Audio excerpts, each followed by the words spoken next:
Hello Year 6, my name's Mr Priest. I'm one of the two science technicians at Ormiston Writing Academy, and I'm going to be reading for you Chapter 13, The School Bully. Because it's a nice afternoon, here where I am, I thought we'd bring a cup of tea out and we'd read this one outside. So when I'm not reading, you might hear the birds singing. Are you ready? You have got some questions to do at the end, but let's see how we go on with this. Chapter 13, The School Bully.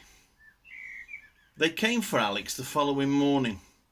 He'd spent the night handcuffed to a radiator in a small dark room with a small barred window. It might once have been a coal cellar. When Alex opened his eyes, the grey first light of the morning was just creeping in. He opened them and closed them again. His head was thumping. The side of his face was swollen where Mr. Grin had hit him. His arms were twisted behind him, and the tendons in his shoulder were on fire. But worse than all this was his sense of failure.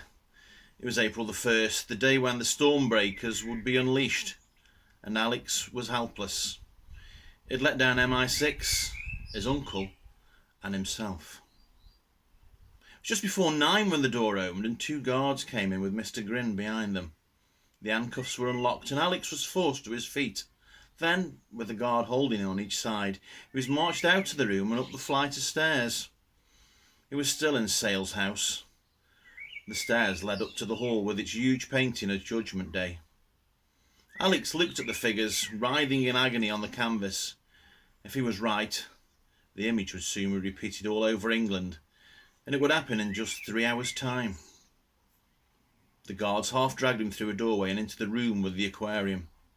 There was a high-back wooden chair in front of it. Alex was forced to sit down. His hands were cuffed behind him. The guards left. Mr. Grin remained. He heard the sound of feet on the spiral staircase, saw the leather shoes coming down before he saw the man who worn them. Then Herod Sale appeared, dressed in an immaculate pale grey silk suit. Alan Blunt and Mrs. Jones had been suspicious of the Egyptian multimillionaire from the very start. They'd always thought he had something to hide, but even they'd never guessed the truth. He wasn't a friend of England. He was its worst enemy. 3 questions, Sale snapped. His voice was utterly cold. Who are you? Who sent you here? How much do you know? I don't know what you're talking about, Alex said. Sale sighed. If there had been anything comical about him when Alex had first seen him, it had completely evaporated. His face was bored and businesslike. His eyes were ugly, full of menace. We have very little time, he said. Mr. Grin? Mr. Grin went over to one of the display cases and took out a knife, razor sharp with a serrated edge. He held it up close to his face, his eyes gleaming. I've already told you that Mr. Grin used to be an expert with knives, Sale continued. He still is. Tell me what I want to know, Alex, or he'll cause you more pain than you could begin to imagine. And don't try to lie to me, please. Just remember what happens to liars, particularly to their tongues. Mr. Grin took a step closer. The blade flashed, catching the light. My name is Alex Ryder, Alex said. Ryder's son, his nephew. Who sent you here? The same people who sent him. There was no point lying. It didn't matter anymore. The stakes had become too high. MI6, Sale laughed without any sign of humour. They send 14-year-old boys to do their dirty work. Not very English, I'd have said. Not cricket, what? He adopted an exaggerated English accent. Now he walked forward and sat behind the desk. And what of my 3rd question, Alex? How much have you found out? Alex shrugged, trying to look casual, to hide the fear he was really feeling. I know enough, he said. Go on. Alex took a breath. Behind him, the jellyfish drifted past like a poisonous cloud. He could see it out of the corner of his eye. He tugged at the handcuffs, wondering if it would be possible to break the chair. There was a sudden flash, and the knife that Mr. Grin had been holding was suddenly quivering in the back of the chair, a inch from his head. The edge of the blade was actually nicked the skin of his neck. He felt a trickle of blood slide down over his collar.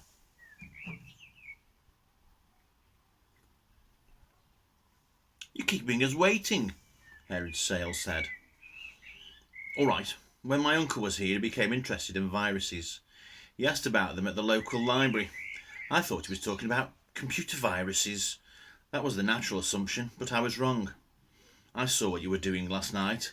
I heard them talking on the speaker system. Decontamination? Biocontainment zones? They were talking about biological warfare. You've gotten hold of some sort of real virus. It came here in test tubes, packed into silver boxes, and you've put them into the storm breakers. I don't know what happens next. I suppose when the computers are turned on, people die. They're in school, so it'll be school children. Which means that you're not the saints everyone thinks you are. Mr. Sale, a mass murderer, a bloody psycho, I suppose you might say." Herod Sale clapped his hands softly together. "You've done very well, Alex," he said. "I congratulate you, and I feel you deserve a reward. So I'm going to tell you everything. In a way, it's appropriate that MI6 should have sent me a real English schoolboy. Because, you see, there's nothing in the world I hate more. Oh, yes." His face twisted with anger, and for a moment Alex could see the madness alive in his eyes. "You bloody snobs, with your stuck-up schools and your stinking English superiority. But I'm going to show you. I'm going to give you what you deserve." He stood up and walked over to Alex. "I came to this country 40 years ago," he said. "I had no money. My family had nothing.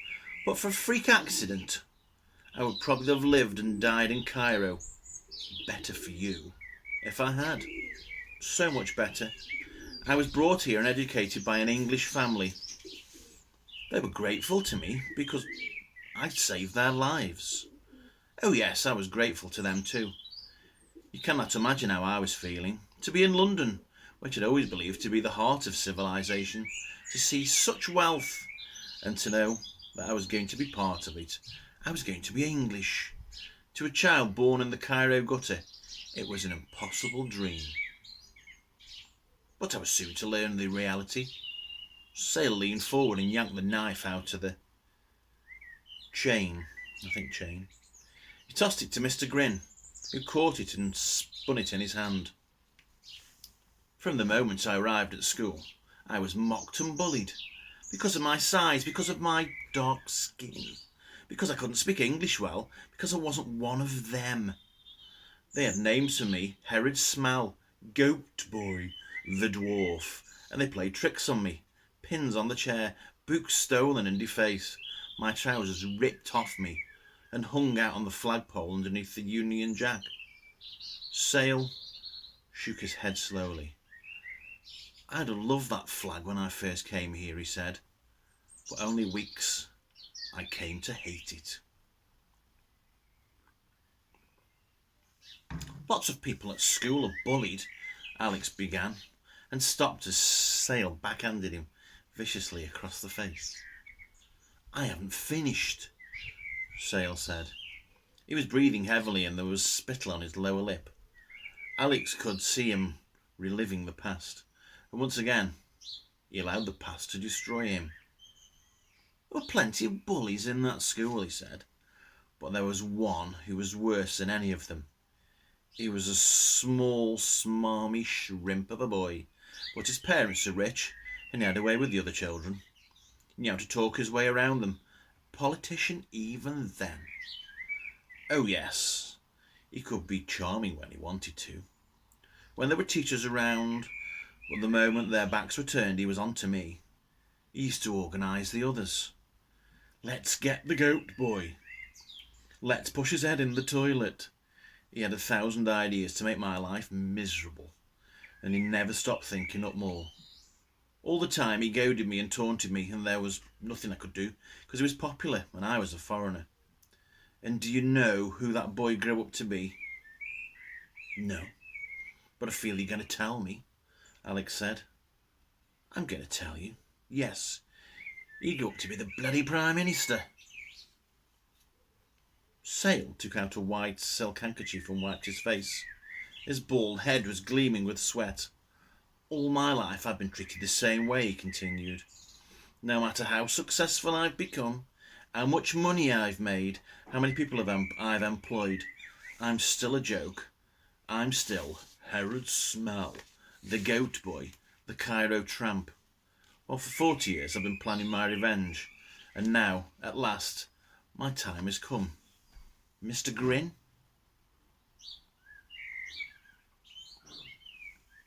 Mr. Grin went over to the wall and pressed a button. Alex half expected the snooker table to rise out the floor, but instead, on every wall, a panel slid up to reveal floor-to-ceiling television screens that immediately flickered into life. On one screen, Alex could see the underground laboratory. On another, the assembly line. On a third, the airstrip with the last of the trucks on its way out. There were closed-circuit television cameras everywhere, and Sale could see every corner of his kingdom without even leaving the room. No wonder Alex had been discovered so easily. The Stormbreakers are armed and ready. And yes, you're right, Alex. Each one contains what you might call a computer virus. But that, if you like, is my little April Fool's joke. Because the virus I'm talking about is a form of smallpox. Of course, Alex, it's been genetically modified to make it faster and stronger, more lethal. A spoonful of the stuff would destroy a city, and my Stormbreakers hold much, much more than that. At the moment it's isolated, quite safe, but this afternoon there's going to be a bit of a party at the Science Museum. Every school in England will be joining in, with the school children gathered around their nice, new, shiny computers. And at midday, on the stroke of 12, my old friend the Prime Minister will be making one of his smug, self-serving speeches, and then he'll press a button. He thinks he'll be activating the computers. In a way, he's right. Pressing the button will release the virus, and by midnight tonight, there'll be no more school children in England, and the Prime Minister will weep as he remembered the day he first bullied Herod Sale. You're mad, Alex exclaimed. By midnight tonight, you'll be in jail. Sale dismissed the thought with a wave of his hand. I think not. By the time anyone realises what has happened, I'll be gone. I'm not alone in this, Alex. I have powerful friends who've supported me. Yasin Grigorovich. You've been busy. He seemed surprised that Alex knew the name. Yasin has worked for the people who've been helping me. Let's not mention any names or even nationalities.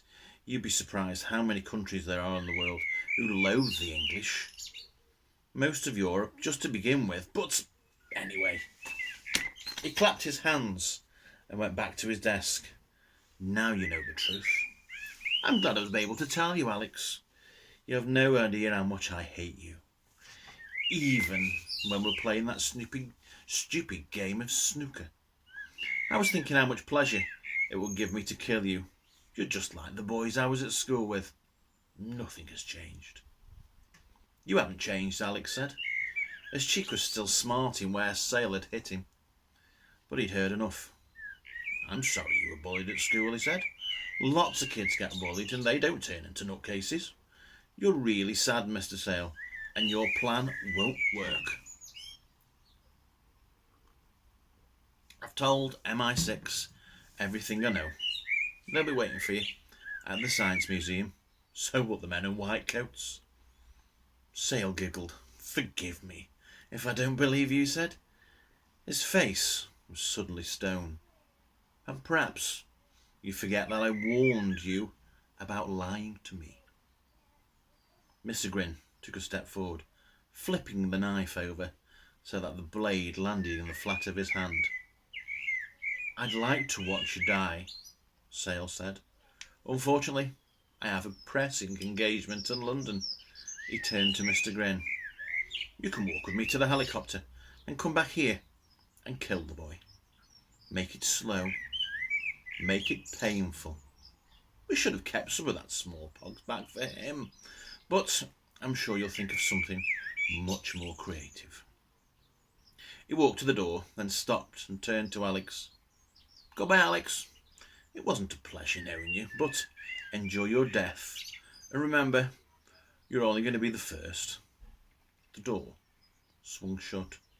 Handcuffed to the chair, with the jellyfish floating silently behind him, Alex was left alone. There you go. That's chapter 13, read by me. Let me just have a sip of tea. I believe year 6 you've got some workbook and work-related things to do with this chapter. So until I see you in school, this is me, Mr. Priest, wishing you well, and see you very, very soon. Bye for now.